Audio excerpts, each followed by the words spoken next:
and welcome to my channel. My name is Kate if you're new here. I like to talk about all things luxury. Since today's video is all about designer eyewear, I have my favorite pair of sunglasses here. These are Celine. I will try to find the model of these and put it in the description if I can find it, but I love Celine glasses. I feel like they have the cutest styles and I love large glasses too. I just love them. I love them so much. They're the best. Okay, putting these away and talking about what we're really here for. As we know, name brand eyewear is everywhere. You have your brands that are like Ray-Ban, Persol, Oakley, and then you also have your more designer eyewear brands like Chanel, Burberry, Valentino, Prada, like the higher end luxury brands. And we also know that the eyewear from those brands is not only sold at the boutiques, you can get it other places as well. Retailers like LensCrafters, Sunglass Hut, Pearl Vision, Target Optical, there's lots of different places to buy glasses, but all of the brands in the stores that I just mentioned all have one thing in common, and they are all owned by Luxottica. I feel like most of you may have already heard of Luxottica, you may already know a little bit of background, and you may already know that a lot of these glasses come from the same place.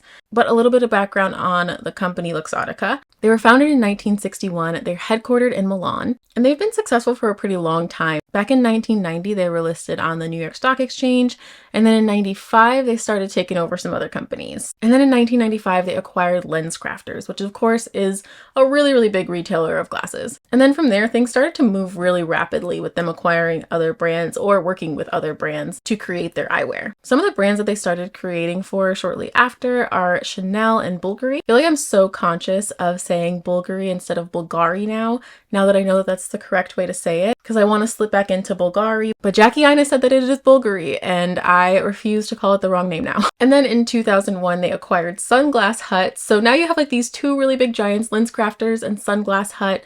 Like, that's pretty huge for one company to even own both of those, let alone the rest of the brands that Luxottica owns. I saw a lot of numbers floating around, so it's a little bit hard to get an exact percentage, but it looks like Luxottica produces around 70% of name brand eyewear. So they're huge. They have about 80,000 employees, they have 15 manufacturing facilities, and they manufactured about 91 million frames in 2019.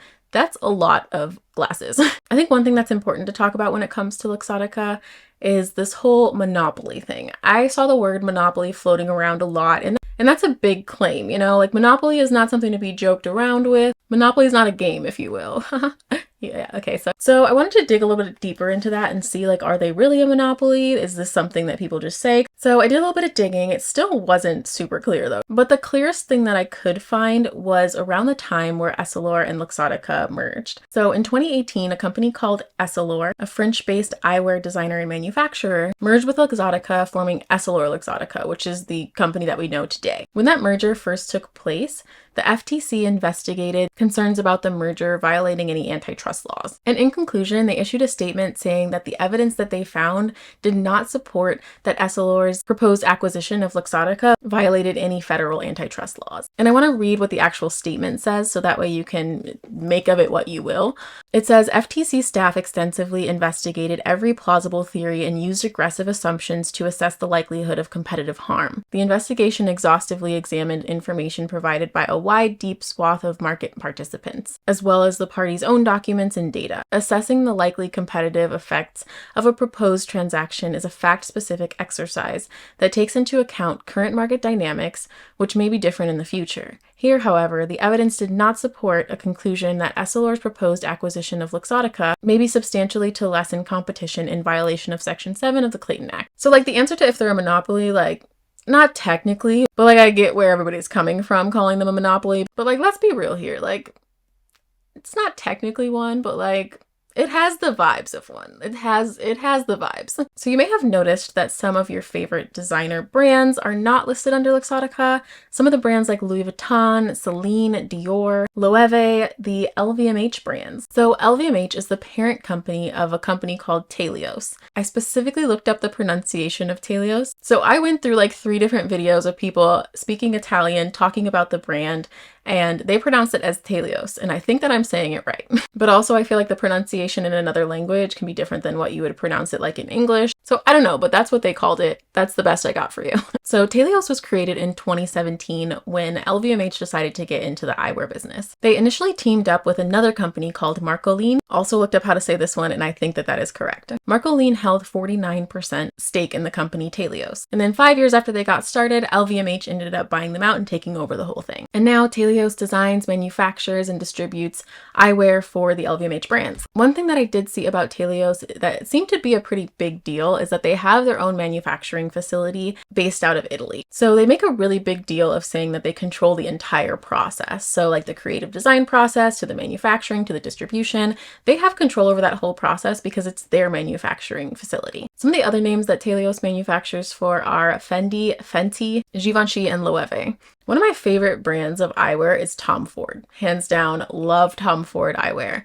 And Tom Ford happens to be one of the few brands not owned by LVMH and also not produced by Luxottica. I mentioned a company called Oakley, and that is who produces Tom Ford's eyewear. This is the company that LVMH initially teamed up with to make Telios. And like I said, LVMH bought them out. Now LVMH owns the whole company Telios, but Oakley is still its own company. And that company also produces eyewear for Bally, BMW, and Adidas. Candies, Tod's, Timberlands. They have a lot of brands underneath them as well that just don't fall into that Luxottica category and are not LVMH. Also, a fact that I thought was kind of fun is that they were also founded in 1961. That's the same year that Luxottica was founded. Just thought that that was interesting. I looked it up to see if it had anything to do with each other.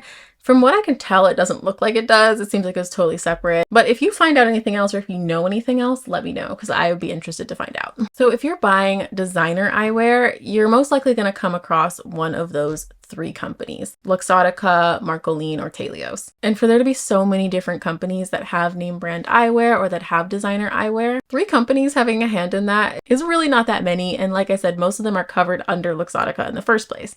So how should we feel about this? Should we be upset that like Ray-Bans are probably not all that different from Chanel eyewear, even though the price points are different, because those are both made by Luxottica? Like, should we be upset about anything? Is there anything to worry about here? In my opinion, not really. You pay for the brand and its design. So these companies are designing for these brands with the brand in mind, or they're designing in collaboration with the brands. They're still gearing those frames toward that brand's audience and in the style of that brand. So just because the brand itself doesn't have control over the manufacturing, of course, the exceptions in that are where Luxottica owns the full brand, like Ray-Ban, for example, or Oakley. But for brands like Dior, Celine, Chanel, those types of brands, the manufacturer is creating those for the brand specifically. Doesn't mean that Ray-Bans are going to be like the exact same quality as Chanel and interchangeable with Chanel eyewear just because they're both made by the same place. And this part is just kind of me making an assumption. I don't know if this is true, but I would think that the quality probably varies based on the brands that are being produced. So for example, with Marcolene, they create both Tom Ford and Candies eyewear.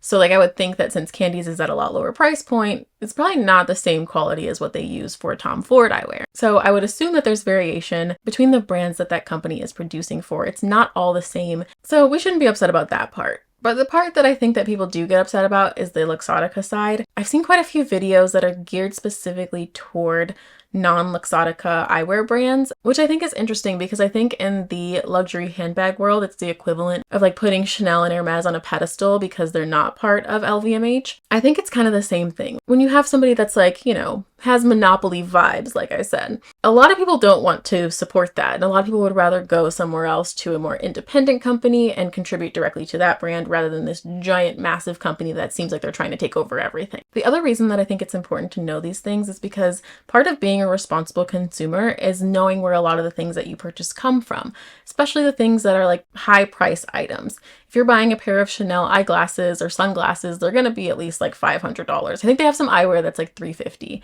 if I'm not mistaken, but you're going to be paying a lot of money. And I think just part of being responsible is knowing where those items come from. And although it's really, really, really hard to only purchase from brands who are sustainable and that you trust, it's still good to at least try to know about them. And I'm going to do a totally different video about sustainability and responsibility when it comes to companies. But I think a start is to just know where things are coming from in the first place, know a little bit of background about where you're buying from. And then the next step in that is taking it a bit further, researching the company that's making the eyewear that you're buying or anything else that you're buying, and seeing if it's a company that you want to support with your money or not. I have a lot of plans for videos like that in the future, so I won't get too far into that. I'm just going to leave it there for now. Next, I plan to do a video either on LVMH as a whole or on Chanel's history. I don't know which one I'm going to be uploading first or which one I'm going to film first.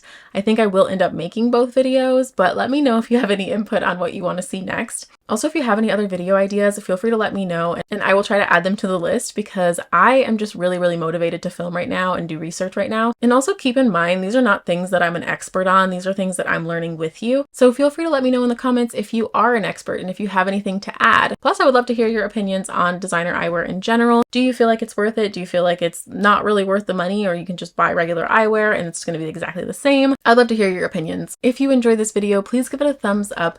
It lets me know that you like this type of content so that I can make more. Also, I'm going to put my Instagram on the screen and down below in the description box if you'd like to follow me there too. I'm very active on Instagram. Thank you all so much for watching, and I will see you in the next video. Bye guys!